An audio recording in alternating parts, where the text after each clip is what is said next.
Critical thinking. നമ്മൾ പലപ്പോഴും കേട്ടിട്ടുള്ള വേർഡുകളിലൊന്നാണ് ക്രിട്ടിക്കൽ തിങ്കിങ് എന്ന് പറയുന്നത്. പക്ഷേ അതിൻ്റെ ഒരു പ്രാക്ടിക്കൽ ആപ്ലിക്കേഷൻ എന്ന് പറയുന്നത് പലപ്പോഴും പ്രശ്നമാണ്. എന്താണ് ക്രിട്ടിക്കൽ തിങ്കിങ്? അതായത് നമ്മുടെ മുമ്പിലേക്ക് ഒരു സ്റ്റേറ്റ്മെൻറ്റ് വരിക, അല്ലെങ്കിൽ ഒരു പ്രിൻ്റഡ് മെറ്റീരിയൽ വരിക, നമ്മൾ ആ കാണുന്നതിനെ മാത്രമാണ് വിശ്വസിക്കുന്നതെങ്കിൽ നമുക്കൊരിക്കലും ക്രിട്ടിക്കൽ തിങ്കിങ് ഡെവലപ്പ് ചെയ്യുന്നില്ല എന്നാണ് എൻ്റെ അർത്ഥം. നമ്മളിപ്പോൾ ഒരു സ്കൂളിൽ പോവുക, നമ്മളൊരു പാഠപുസ്തകം പഠിക്കുക, ഈ പഠിക്കുന്നത് മാത്രമാണ് നമ്മൾ വിശ്വസിക്കുന്നതെങ്കിൽ നമുക്ക് ക്രിട്ടിക്കൽ തിങ്കിങ് ഇല്ല. ക്രിട്ടിക്കൽ തിങ്കിങ് എന്ന് പറയുന്നത് പലപ്പോഴും പ്രശ്നമാകുന്നതിൻ്റെ കാരണം ആ സംഭവത്തെ നമ്മൾ കോൺട്രഡിക്റ്റ് ചെയ്യുക, അതായത് അല്ലെങ്കിൽ നമ്മൾ അതുമായിട്ട് കോൺകർ ചെയ്യുക. നമ്മൾ ഇപ്പം ഒരു സയൻസിൻ്റെ ഡെവലപ്മെൻറ്റ് തന്നെ നോക്കിക്കോ.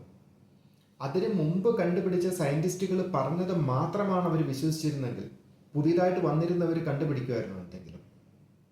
ഒന്നും കണ്ടുപിടിക്കത്തില്ലായിരുന്നു. കാരണം അവർ blindly follow the theory which was explained by the previous scientist. അതായിരുന്നു അവിടെ സംഭവിച്ചുകൊണ്ടിരിക്കുന്നത്. അവർ എന്താണ് they selected a unique path that is quite different from the previous scientist. അതാണ് അവരുടെ ഒരു മാർക്ക് ചെയ്യുന്ന ഒരു പോയിന്റ് എന്ന് പറയുന്നത്. ഇതാണ് ക്രിട്ടിക്കൽ തിങ്കിങ്ങിൻ്റെ ഒരു പ്രത്യേകതയും അതിൻ്റെ പ്രശ്നവും കിടക്കുന്ന അവിടെ തന്നെയാണ്.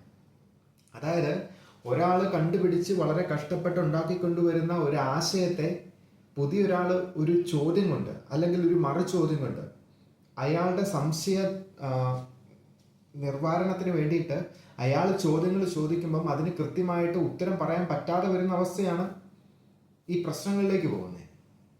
നമ്മളല്ല ആരും തന്നെ അതിലെ ഏറ്റവും വലിയ തിയറിയാണ്. നമ്മൾ യൂറോപ്യൻ രാജ്യങ്ങളിലൊക്കെ ചെന്ന് കഴിഞ്ഞാൽ ശ്രദ്ധിച്ചിട്ടുണ്ടെങ്കിൽ നമുക്ക് മനസ്സിലാവും, ഒരു കുഞ്ഞിൻ്റെ ശബ്ദം പോലും അവിടെ പ്രധാനപ്പെട്ടതാണ്. മനസ്സിലായോ? ഒരു കുഞ്ഞു ഉയർത്തുന്ന ചോദ്യത്തിന് പോലും അധ്യാപകർ കൃത്യമായ ആൻസർ കൊടുക്കാൻ ശ്രമിക്കും. ഇല്ലെങ്കിൽ അവർക്ക് അറിയാൻ മേലെന്ന് പറയും, ഇല്ലെങ്കിൽ അവർ കണ്ടുപിടിച്ച് പറയാമെന്ന് പറയും. പക്ഷെ നമ്മുടെ സമ്പ്രദായത്തിലോ ക്രിട്ടിക്കലായിട്ടൊരു ചോദ്യം, ഒരു കൊച്ചു അവൻ്റെ കഴിവ് അവിടെ ആയിരിക്കുന്നത്. മനസ്സിലായോ? ഈ കാണുന്ന ഐൻസ്റ്റീനെയൊക്കെ സ്കൂളിൽ നിന്ന് പറഞ്ഞു വിടാനുണ്ടായിരുന്ന പ്രധാനപ്പെട്ട കാരണങ്ങളിലൊന്ന് അവർ ക്വസ്റ്റ്യൻ ചോദിക്കുന്നവരായിരുന്നു. അവരുടെ ചോദ്യത്തിന് ഉത്തരം കൊടുക്കാൻ പറ്റാതെ വരുമ്പം അവരെ സ്കൂളിൽ നിന്ന് ഒഴിവാക്കുക എന്ന് പറയുന്ന നടപടികളായിരുന്നു അന്നത്തെ അധ്യാപകർ സ്വീകരിച്ചുകൊണ്ടിരുന്നത്. ഇന്ന് കാലം ഒരുപാട് മാറി, മാറ്റങ്ങൾ ഒരുപാടുണ്ട്. പക്ഷേ ഒരു കൊച്ചിൻ്റെ ഇൻഡിവിജ്വാലിറ്റീനെ അല്ലെങ്കിൽ അവൻ്റെ ഒരു നൈസർഗികതയെ പുറത്തു കൊണ്ടുവരുന്നത് അവൻ്റെ ക്രിട്ടിക്കൽ തിങ്കിങ് ആണ്. അവൻ എല്ലാവരിൽ നിന്ന് ഡിഫറെൻ്റ് ആണ് എന്ന് പറയുന്നതിൻ്റെ കാരണം ഡിഫറെൻ്റ് ആക്കുന്ന അവൻ്റെ ഘടകം എന്ന് പറയുന്നത് അവൻ്റെ ചോദ്യം ചോദിക്കലാണ്. മനസ്സിലായി? അവന് മനസ്സിലാകുന്നവരെ ചോദ്യങ്ങൾ ചോദിച്ചുകൊണ്ടിരിക്കും. അപ്പം മനസ്സിലാകുന്നവരെ അവൻ ചോദ്യങ്ങൾ ചോദിച്ചുകൊണ്ടിരിക്കുക എന്ന് പറഞ്ഞാൽ മനസ്സിലാകുന്നവരെ അവൻ അതിനെക്കുറിച്ച് ചിന്തിച്ചുകൊണ്ടിരിക്കുക. അവൻ്റെ ബുദ്ധിക്ക് മനസ്സിലാകുന്ന ഒരു ഭാഷ ചെല്ലുന്നവരെ അവൻ്റെ മുമ്പിൽ അതൊരു സംശയമായിട്ട് തന്നെ നിലനിൽക്കും. അവൻ്റെ ബുദ്ധിക്ക് മനസ്സിലാകുന്ന ഒരു ഭാഷയിൽ അവൻ അതിനെ ഡെവലപ്പ് ചെയ്ത് കഴിയുമ്പം അവനത് സാറ്റിസ്ഫൈഡ് ആവും. മനസ്സിലായോ? ആരും ഒന്നല്ല, എല്ലാവരും ഡിഫറെൻ്റ് ആണ്. എല്ലാവരുടെയും ആശയങ്ങളും ഒരു കാര്യത്തെ 10 പിള്ളേരുടെ മുമ്പിൽ നമ്മളൊരു ഗ്ലാസ് എടുത്ത് വെച്ചിട്ട് ഇതെന്താണെന്ന് എഴുതാൻ ചോദിച്ചു കഴിഞ്ഞാൽ 10 പിള്ളേരും 10 കാര്യങ്ങളായിരിക്കും എഴുതുന്നത്. അങ്ങനെ എഴുതുന്നതിൻ്റെ കാരണം എന്താ? അവർ 10 പേരുടെയും വീക്ഷണം 10 ആയിരുന്നു. അപ്പം ഇവിടെയാണ് ക്രിട്ടിക്കൽ തിങ്കിങ് പ്രധാനപ്പെട്ടതാകുന്നത്. ഇനി നമ്മുടെ എഡ്യൂക്കേഷണൽ സമ്പ്രദായത്തിലേക്ക് വരാം. നമ്മൾ പല സ്ട്രീമുകൾ പഠിക്കുന്നുണ്ട്. ഒന്ന് state syllabus, national syllabus, CBC, NCERT, ഇങ്ങനെ പല പല പല സ്ട്രീം ഓഫ് എഡ്യൂക്കേഷനാണ് നമുക്കുള്ളത്. ഇൻ്റർനാഷണൽ, നാഷണൽ, അങ്ങനെ പല പല ഡിഫറൻസ്. പക്ഷെ ഇവിടെ എല്ലാം ഒരു പ്രത്യേകത എന്ന് പറഞ്ഞാൽ എല്ലാവരും ഫോളോ ചെയ്യുന്നത് ഒരു സിസ്റ്റം പൂർണ്ണമായിട്ടും ഫോളോ ചെയ്യുന്നത് അവരുടെ ഒരു കോഡ് ഓഫ് എഡ്യൂക്കേഷനാണ്. മനസ്സിലായോ? അപ്പം ഒരു 100 പിള്ളേർ ഇതിൽ പഠിക്കുന്നുണ്ടെന്ന് വെച്ചോ, നാഷണൽ നമ്മുടെ സ്റ്റേറ്റ് സിലബസിൽ, അവർക്കെല്ലാം 100 പേരും 100 കാര്യം ഒരുപോലെ പഠിച്ചാൽ പുറത്തേക്ക് ഇറങ്ങുന്നത്. ഇനി CBCയിൽ ഒരു 100 പിള്ളേർ പഠിക്കുന്നുണ്ടെന്ന് വെച്ചോ, ഈ 100 പിള്ളേരും പഠിച്ച് പുറത്തേക്ക് ഇറങ്ങുന്നത് ഇപ്പോൾ അവർക്കൊരു 80% ഒരു ഡിസ്റ്റിങ്ഷൻ ഉണ്ടെന്ന് പറഞ്ഞാൽ 80% of knowledge regarding that particular subject they have. അതാണ് അതിൻ്റെ അർത്ഥം. അതായത് അവർക്കൊരു 80% നോളജ് ഉണ്ട്, മനസ്സിലായി, അവരുടെ നോളജ് മാത്രം. പക്ഷെ ഡിഫറെൻറ്റ് സ്ട്രീമിലാണ്, CBCയുടെ സ്ട്രീമിലാണ്, സ്റ്റേറ്റ് സിലബസിനോ സ്റ്റേറ്റ് സ്ട്രീമിലാണ്. അപ്പം ഈ നോളജ് അവർക്ക് അക്വയർ ചെയ്യാൻ സ്കൂൾ വിദ്യാഭ്യാസത്തിൽ നിന്ന് പറ്റുന്നുണ്ട്. പക്ഷേ ഇവർക്കൊരു ഉയർച്ച ഉണ്ടാകണമെങ്കിൽ, ഇവർക്കൊരു വികസനം ഉണ്ടാകണമെങ്കിൽ, ഇവർ ഒന്ന് മാറ്റി ചിന്തിക്കണമെങ്കിൽ ഈ സ്കൂൾ വിദ്യാഭ്യാസം മതിയോ? പോരാ. കാരണം ഒരേ സ്കൂളിലെ പിന്നെ നമ്മുടെ എഡ്യൂക്കേഷൻ്റെ വേറൊരു പരാജയമാണ്, ഏറ്റവും വലിയൊരു പ്രത്യേകത എന്ന് പറഞ്ഞാൽ ഇത് ഇൻഡസ്ട്രിയൽ ഓർഗനൈസ്ഡ് ആണ്. അതായത് കമ്പനികൾക്കും കമ്പനി പ്രൊഡക്ട്സുകൾ ഉണ്ടാക്കുന്നതിനും വേണ്ടിയിട്ട് ഉണ്ടാക്കിയേക്കുന്ന ഒരു എഡ്യൂക്കേഷനാണ്. അതായത് സൊസൈറ്റിയിൽ നിലവിലിരിക്കുന്ന നിയമങ്ങൾക്കും അതിൻ്റെ ആവശ്യങ്ങൾക്കും അനുസരിച്ച് വേണ്ടി മാറ്റം വരുത്തിയേക്കുന്ന എഡ്യൂക്കേഷനാണ്. മനസ്സിലായോ? അപ്പം സൊസൈറ്റിക്ക് എന്ത് ആവശ്യമുണ്ടോ അതിനു വേണ്ടിയിട്ട് നിലനിൽക്കുന്ന ഒരു എഡ്യൂക്കേഷൻ സമ്പ്രദായമാണ്. CBC പഠിച്ചു കഴിഞ്ഞാൽ നമുക്കറിയാം, സ്വാഭാവികമായിട്ട് അത് IAS, IPS, അതുപോലെ ഹൈ ലെവലുള്ള എഡ്യൂക്കേഷനിലേക്ക് എത്തക്ക രീതിയിലുള്ള സബ്ജക്റ്റാണ് അവിടെ ഡിസൈൻ ചെയ്തിരിക്കുന്നത്. ഇനി സ്റ്റേറ്റ് സിലബസ് ഡിസൈൻ ചെയ്തേക്കുന്നോ സ്റ്റേറ്റിൻ്റെ ആവശ്യത്തിന് വേണ്ടിയിട്ടുള്ള ഒരു പാഠ്യപദ്ധതിയാണ്. മനസ്സിലായോ? അപ്പം അവിടെയാണ് അതിൻ്റെ ഇനി ഇന്റർനാഷണൽ എഡ്യൂക്കേഷനിലേക്ക് പോകുമ്പോഴോ ഇന്റർനാഷണൽ ലെവലിലുള്ള തിങ്കിങ്ങിലേക്ക് ഫോക്കസ് ചെയ്യുന്ന രീതിയിലാണ് അത് ഡെവലപ്പ് ചെയ്തേക്കുന്നത്. അപ്പം ഇന്റർനാഷണൽ ഡിമാൻഡ്സ് ആണ് അതിന്. മനസ്സിലായി? ഇങ്ങനെയാണ് അതിനെ ഡിസൈൻ ചെയ്തേക്കുന്നത്. അപ്പം ഇതിൻ്റെ ഒരു പ്രശ്നം എവിടെയാണെന്ന് വെച്ച് കഴിഞ്ഞാൽ, നിലവിൽ എന്തൊക്കെ ആവശ്യങ്ങളുണ്ടോ അതിന് വേണ്ടിയിട്ട് രൂപകൽപ്പന ചെയ്തേക്കുന്ന ഒരു എഡ്യൂക്കേഷനാണ്. അപ്പം ഇത് ബ്ലൈൻഡായിട്ട് പഠിച്ചു കഴിഞ്ഞാൽ നമ്മൾ എവിടെ എത്തും? നമ്മൾ ഈ സിസ്റ്റത്തിൻ്റെ ഏതെങ്കിലും ഒന്നിൻ്റെ ഭാഗമായിട്ട് മാറും. ഒന്ന് സ്റ്റേറ്റ് സിലബസിൻ്റെ ഭാഗമാണെങ്കിൽ നമ്മൾ സ്റ്റേറ്റിലെ ഒരു സംഭവമായിട്ട് മാറും. എവിടെയെങ്കിലും ഒരു പ്രസ്ഥാനത്തിൽ ഒരു ജോബ് കിട്ടുന്ന രീതിയിലേക്ക് നമ്മളെ ഡെവലപ്പ് ചെയ്യും. അതായത് ജോബ് ഓറിയൻറ്റഡ് ആണ്. മനസ്സിലായോ? ആ ജോബ് ഓറിയൻറ്റഡ് ആയിട്ടാണ് ആ സിസ്റ്റം ഉണ്ടാക്കിയിരിക്കുന്നത്.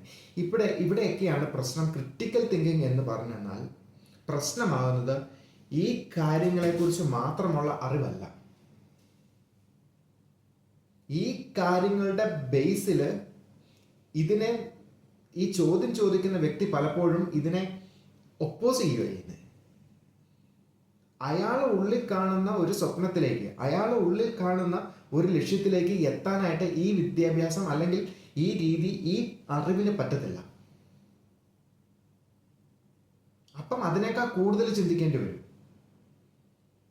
അങ്ങനെ കൂടുതൽ ചിന്തിച്ച് അതിനെക്കുറിച്ച് കൂടുതലായിട്ട് പഠനങ്ങൾ നടത്തി, ഗവേഷണങ്ങൾ നടത്തി, അതിനനുസരിച്ച് കാര്യങ്ങൾ പോകുന്നതിനെയാണ് ഈ PhD എന്ന് പറയുന്ന ലെവലിലേക്ക് പോകുന്നത്. കാരണം അത് അയാളുടെ മനസ്സിലൊരു ക്യൂരിയോസിറ്റി ഉണ്ടായിരുന്നു. ആ ക്യൂരിയോസിറ്റി ഈ PhDയുടെ ലെവലൊന്നും ഇല്ലാതെ തന്നെ അത് ചെയ്യാൻ പറ്റും. അങ്ങനെയുള്ളവർ സ്വന്തമായിട്ട് പല കണ്ടുപിടുത്തങ്ങളും നടത്തും. അങ്ങനെ കണ്ടുപിടുത്തം നടത്തി ഒരുപാട് ഡെവലപ്പായ ആൾക്കാരെ നമുക്ക് കാണാൻ പറ്റും. നമ്മുടെ സമൂഹത്തിൽ തന്നെ പലയിടത്തും ഉണ്ട്. അവർ സക്സസ് ആയത്, അവർ പ്രോഗ്രസ് ആയത് ശരിക്കും എഡ്യൂക്കേഷൻ്റെ മാത്രം തണലിലല്ല. എഡ്യൂക്കേഷൻ്റെ ലെവലിൽ നിന്ന് ലഭിച്ച അറിവ് പ്രധാനപ്പെട്ടതാണ്. പക്ഷെ അതിന് മേളിലേക്ക് അവർക്ക് എന്ത് കയറ്റി വെക്കാൻ പറ്റി എന്നുള്ളതാണ് ഏറ്റവും പ്രധാനപ്പെട്ടത്. അങ്ങനെ ഒരുപാട് വ്യക്തികൾ സക്സസ് ആയിട്ടുണ്ട്. അപ്പം നമ്മുടെ എഡ്യൂക്കേഷണൽ സിസ്റ്റത്തിൻ്റെ പരാജയം എന്ന് പറയുന്നത് അത് സമൂഹത്തിൻ്റെ ഡിമാൻഡ് ഓറിയൻറ്റഡ് ആണെങ്കിൽ, ഈ ക്രിട്ടിക്കൽ തിങ്കിങ്ങിൻ്റെ പ്രത്യേകത എന്ന് പറയുന്നത് ഇത് ഡിമാൻഡ് ഓറിയൻറ്റഡ് അല്ല, ഇത് യുണീക്കാണ്. കാരണം ഇൻഡിവിജ്വാലിറ്റി ആയിരുന്നുണ്ട്. അയാൾക്ക് സ്വന്തം തോന്നിയ കാഴ്ചപ്പാടുകളും അയാൾ സ്വന്തമായിട്ട് കണ്ടുപിടിച്ച അറിവിൻ്റെയും ബേസിലാണ് അയാൾക്ക് അന്വേഷണ ധ്വരയുണ്ട്. അതായത് അയാൾ സാറ്റിസ്ഫൈഡ് ആകുന്നത് വരെ അതിനെക്കുറിച്ച് അന്വേഷിക്കുന്നുണ്ട്. അതുകൊണ്ടാണ് APJ അബ്ദുൽ കലാം പറഞ്ഞത്, നിങ്ങളെ ഉറങ്ങാൻ അനുവദിക്കുന്നതായിരിക്കരുത് നിങ്ങളുടെ സ്വപ്നം. നിങ്ങൾ ഉറക്കത്തിൽ കിടന്ന് സ്വപ്നം കാണുന്നതായിരിക്കരുത് നിങ്ങളുടെ സ്വപ്നം. നിന്നെ ഉറങ്ങാൻ അനുവദിക്കാത്തതായിരിക്കണം നിന്റെ സ്വപ്നം. അതായത് നിന്റെ ഉറക്കത്തിൽ പോലും നിന്റെ ഉറക്കം കെടുത്തുന്നതായിരിക്കണം നിന്റെ അന്വേഷണ ധ്വര, അല്ലെങ്കിൽ നിന്റെ സ്വപ്നം, അല്ലെങ്കിൽ നിന്റെ ആഗ്രഹം. എവിടെ നീ ആഗ്രഹിക്കുന്നിടത്ത് എത്തിച്ചേരാൻ.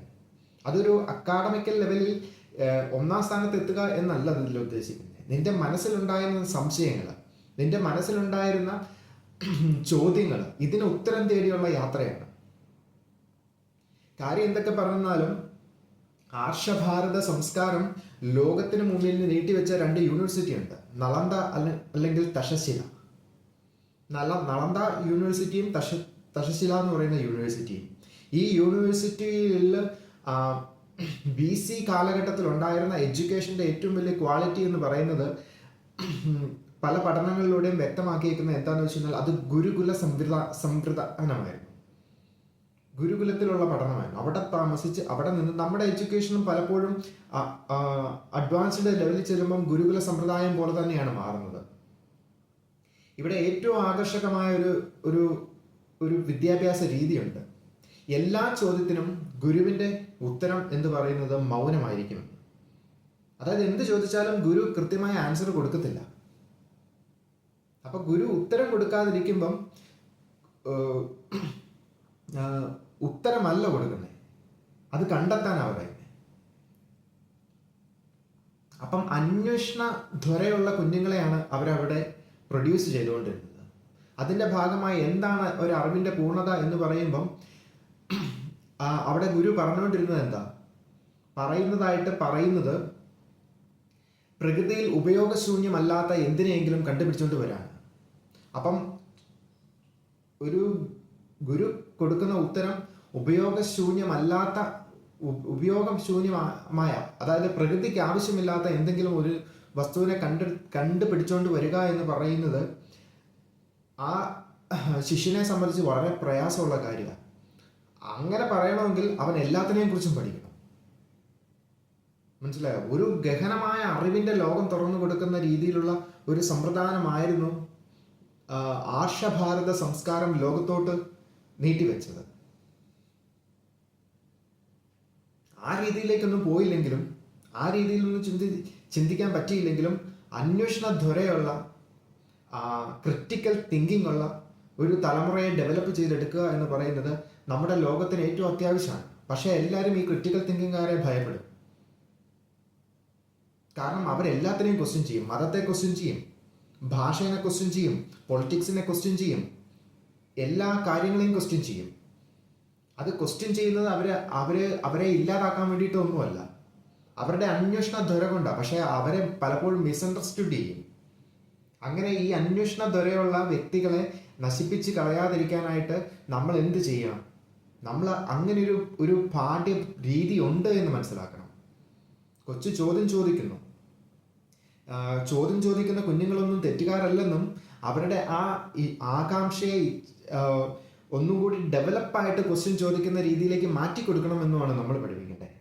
ചിലപ്പോൾ അവർ ഭയങ്കര ബ്രൂട്ടലായിട്ട് ചോദിക്കുന്ന പിള്ളേരായിരിക്കും, പെട്ടെന്ന് ക്വസ്റ്റ്യൻ ചെയ്യുന്നവരായിരിക്കും. അപ്പം അവർക്ക് മിതമായിട്ട് ആ ക്വസ്റ്റ്യൻ ചോദിക്കേണ്ട രീതി എങ്ങനെയാണെന്ന് പറഞ്ഞു കൊടുക്കുക വേണ്ടേ. അവരെ ബിഹേവിയറൽ തെറാപ്പിയിലൂടെ, അതായത് അവരുടെ സ്വഭാവത്തിൻ്റെ വൈകൃതങ്ങളെല്ലാം മാറ്റി അവരെ ഡെവലപ്പ് ചെയ്ത് നല്ല കുഞ്ഞുങ്ങളാക്കി എടുക്കുക എന്ന് പറയാം. ഈ അന്വേഷണ ത്വരയെ നമ്മൾ അപ്പം തന്നെ അങ്ങ് തല്ലിക്കെടുത്തി എന്ത് പറ്റും? അവരുടെ ഇൻട്രസ്റ്റ് പോകും. മനസ്സിലായോ? അപ്പം അന്വേഷണ ധ്വരയുള്ള ഒരു തലമുറയെ എഡ്യൂക്കേഷനിൽ നിന്ന് പഠിപ്പിക്കുന്നതിലും അഡ്വാൻസ്ഡ് ആയിട്ട് അവനവൻ്റെ മനസ്സിൽ ഉടലെടുത്ത ചോദ്യങ്ങളെ അന്വേഷിച്ചു പോകുന്ന ഒരു തലമുറയെ നമുക്ക് ഉണ്ടാക്കിയെടുക്കേണ്ടത് നമ്മുടെ രാജ്യത്തിൻ്റെ നിലനിൽപ്പിന്, അതായത് നമ്മുടെ സമൂഹത്തിൻ്റെ നിലനിൽപ്പിന് ഒക്കെ ആവശ്യം. പലപ്പോഴും മതപരമായ കാര്യങ്ങളെ അവർ ക്വസ്റ്റ്യൻ ചെയ്യുന്നത് എന്തുകൊണ്ടാണ്? മതം എന്നത് എത്ര പരിധിവരെ വളരണം, എന്തെല്ലാമാണ് അതിൻ്റെ ഘടകങ്ങൾ എന്നും എന്താണ് അതിൻ്റെ ലക്ഷ്യമെന്നും മനസ്സിലാക്കാത്തതുകൊണ്ടാണ്. സയൻസിൻ്റെ ലക്ഷ്യമല്ല മതത്തിൻ്റെ ലക്ഷ്യം. മതത്തിൻ്റെ ലക്ഷ്യം എന്ന് പറയുന്നത് ലോകത്തിൻ്റെ നന്മ ഉണ്ടാക്കലാണ്. ലോകത്ത് നന്മ ഉണ്ടാക്കാൻ പറ്റുന്നില്ലെങ്കിൽ ആ മതം കൊണ്ട് ഒരു ഗുണവുമില്ല.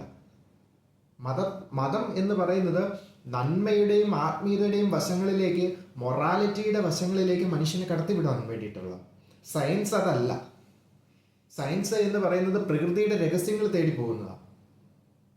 അതായത് മതം എന്ന് പറയുന്നത് നമ്മുടെ പേഴ്സണാലിറ്റിയെയും നമ്മുടെ വ്യക്തിത്വത്തെയും ഒക്കെ ഒന്നും കൂടി ഉന്നമനത്തിലേക്ക് എത്തിക്കാനുള്ള. കാരണം മതപരമായ ഒരു സംസ്കാരം ഉണ്ടെങ്കിലേ നമുക്ക് മൊറാലിറ്റി എന്നൊരു സംസ്കാരം ഉണ്ടാകാൻ സാധ്യതയുള്ളൂ. അപ്പം മൊറാലിറ്റി പ്രധാനപ്പെട്ടതാണ്. കാരണം ഏറ്റവും ശക്തനായ ഈ സയൻറ്റിസ്റ്റിന് അയാളുടെ തലച്ചോറ് വെച്ച് ഏറ്റവും മാരകമായ അപകടകാരിയായ വസ്തുക്കൾ ഉണ്ടാക്കാൻ പറ്റും. അപ്പം അയാൾക്ക് മൊറാലിറ്റി ഇല്ലെങ്കിൽ എന്ത് പറ്റും? ആ അപകടം ഉണ്ടാക്കാൻ സാധ്യതയുള്ള വശത്തെ ഇല്ലാതാക്കി നന്മയുടെ വശത്തെ ഉണ്ടാക്കാനായിട്ട് അയാൾ ശ്രദ്ധിക്കത്തില്ല. അയാളുടെ ലക്ഷ്യം പണം മാത്രമാണെങ്കിലോ ബുദ്ധിമുട്ടാകത്തില്ലേ? അപ്പം മൊറാലിറ്റി എന്ന് പറയുന്നത് വളർത്താനും ആത്മീയമായ വശങ്ങൾ ഉയർത്തിയെടുക്കാനും മതത്തിന് സ്ഥാനമുണ്ട്. അപ്പം മതം മനുഷ്യനെ നന്നാക്കാനായിട്ട് ഉതകുന്നതായിരിക്കണം. മാനവികത എന്ന മനോഭാവം ഉണ്ടാക്കാൻ പറ്റുന്നതായിരിക്കണം. എന്നാൽ സയൻസ് അങ്ങനെയല്ല. സയൻസ് കണ്ടുപിടുത്തങ്ങളും അന്വേഷണങ്ങളും ക്രിട്ടിക്കൽ തിങ്കിങ്ങുകളുമാണ്. അപ്പം മതപരമായിട്ടും സയന്റിഫിക്കലായിട്ടും മനുഷ്യൻ രണ്ടും രണ്ട് തട്ടായിട്ട് കണ്ട് ആ രണ്ട് വീക്ഷണങ്ങളിലേക്ക് പോകാനുള്ള ഒരു കേപ്പബിലിറ്റി നമ്മുടെ കുഞ്ഞുങ്ങൾക്കും സമൂഹത്തിനും ഉണ്ടാക്കി കൊടുത്താൽ മാത്രമേ ഈ ലക്ഷ്യത്തിലേക്ക് പോകത്തുള്ളൂ. അപ്പോൾ ക്രിട്ടിക്കൽ തിങ്കിങ് സമൂഹത്തിൻ്റെ ആവശ്യമാണെന്നും അങ്ങനെയുള്ളവർ സമൂഹത്തിന് ഒരുപാട് കോൺട്രിബ്യൂഷനുകൾ ചെയ്യാനും പറ്റും എന്ന് ചിന്തിച്ചാൽ മാത്രമേ സമൂഹം വളരത്തുള്ളൂ. ഉദാഹരണത്തിന് ഒരു ക്യാൻസർ എന്ന് പറയുന്ന ഒരു രോഗം, അല്ലെങ്കിൽ ഒരു ബ്രെയിൻ ട്യൂമർ, ഇതിനെ ഇല്ലാതാക്കാനായിട്ട് എന്ത് ചെയ്യണം? നമുക്ക് സയൻസേ പറ്റത്തുള്ളൂ. അത് പൂർണ്ണമായിട്ടും സയൻസിൻ്റെ കാഴ്ചപ്പാടിൽ നിന്ന് മാത്രമേ അതിനെ ഡെവലപ്പ് ചെയ്യാനും പറ്റത്തുള്ളൂ. അപ്പം ആ രീതിയിലേക്ക് വളരണമെങ്കിൽ ക്രിട്ടിക്കൽ തിങ്കിങ് ലോകത്തിന് ആവശ്യമാണ്.